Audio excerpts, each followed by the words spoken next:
In this video, we're going to be talking about the pastor's guide to Instagram, and we're going to be breaking down a strategy called the JK5 method. We'll show you exactly what to post step by step on Instagram. So let's dive in.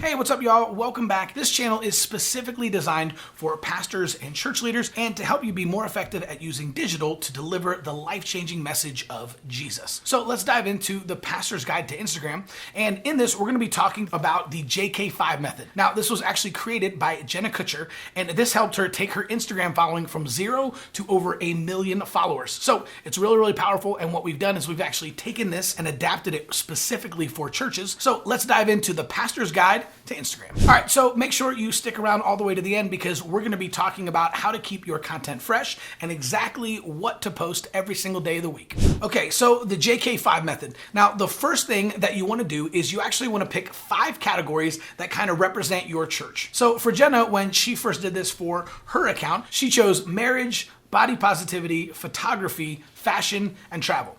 Now, obviously, since we are a ministry, we're going to choose 5 different categories. So some of the things that you could look at could be ministry, marriage, family, the Bible, church planning, leadership, praise and worship, stories of life change, right? It's totally up to you. So find 5 categories that represent your church and then head on to step 2.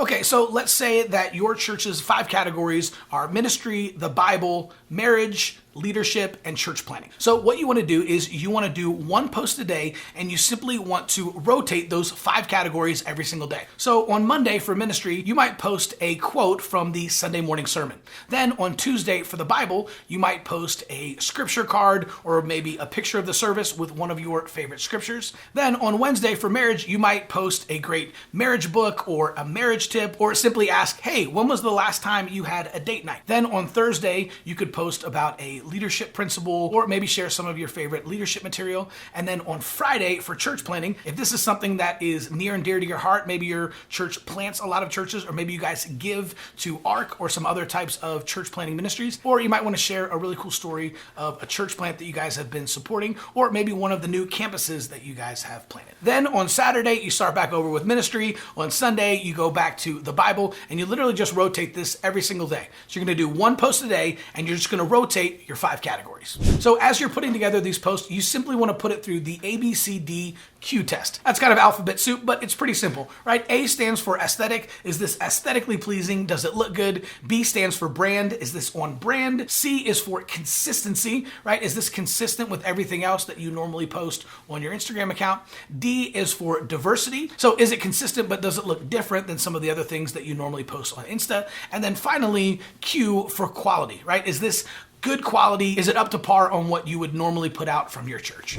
All right, so next up, you want to ask yourself, what is the goal of this post? Now, you probably either have one of 4 goals. Number 1, it might just be to inspire. Maybe you just want to inspire people, or you want to compel them to try something new, or to go deeper into the word, or maybe to give to missions. Maybe you just want to teach them and educate them on a subject or on the original context of a scripture and what it meant to the original audience when Paul first wrote it. Or maybe you just want to entertain people, right? This is just simply trying to create light, fun engagement.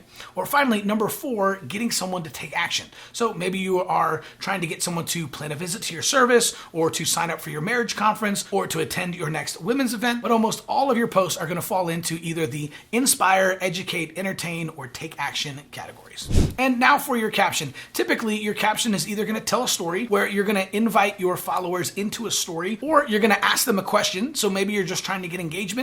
Maybe you might ask them a question about what their favorite leadership book is, or what their favorite scripture is, or what worship songs they've been listening to lately. Or maybe you simply just say, hey parents, what's your biggest struggle right now? Or finally, number 3, you can make a list. And we've talked about this before on this channel, but this is a great way to get some engagement. Maybe you want to share your top 5 worship songs of all time. Maybe you want to share a playlist of what you're currently listening to, or maybe you just want to share your top 5 books of all time. Okay, so before I get to my last couple of points, make sure sure to like this video. It's really easy for you to do, but it means a ton to me. And make sure to subscribe to the channel so that you get notifications every single time we drop a new video. All right, so hashtags are one of the coolest part about Instagram, if you ask me. Now, if you think of Instagram kind of like a giant filing cabinet, then hashtags are the individual file folders. So the cool thing is, if you just go post on Instagram, right, Instagram's only going to show that to a portion of the people that follow your account. But if you use hashtags, you can actually exponentially increase the reach of your post. So for example, hashtags are kind of the equivalent of like keywords in a search engine. So this is going to help people find your content and then increase your followers. You can use up to 30 hashtags inside of each post, which is a ton. And there are a lot of popular hashtags on Instagram like Throwback Thursday or Flashback Friday, right? So I encourage you to just kind of take a look at what some of the people in your church are posting and some of the hashtags that they're using. And then you can also just go in and type in hashtag the name of your city, right? So hashtag Tulsa. And then you can click on some of those posts and find out what are some of the other local hashtags that people are using. And then you can simply add those to your post. All right, and finally, you want to end every single post with some type of a call to action. Now, that might be double tap or like this post. It might be to post an emoji. It might be comment below. It might be share this post, tag 3 friends, or it might be click the link in bio or sign up for Plan Your Visit, right? But whatever it is, you always want to make sure to have one call to action at the end of every single post. So now that you know the JK5 method and you have a strategy, if you're looking for more ideas on specifically what types of posts to post on Instagram, check out our video series, What to Post on Church Social Media, Part 1.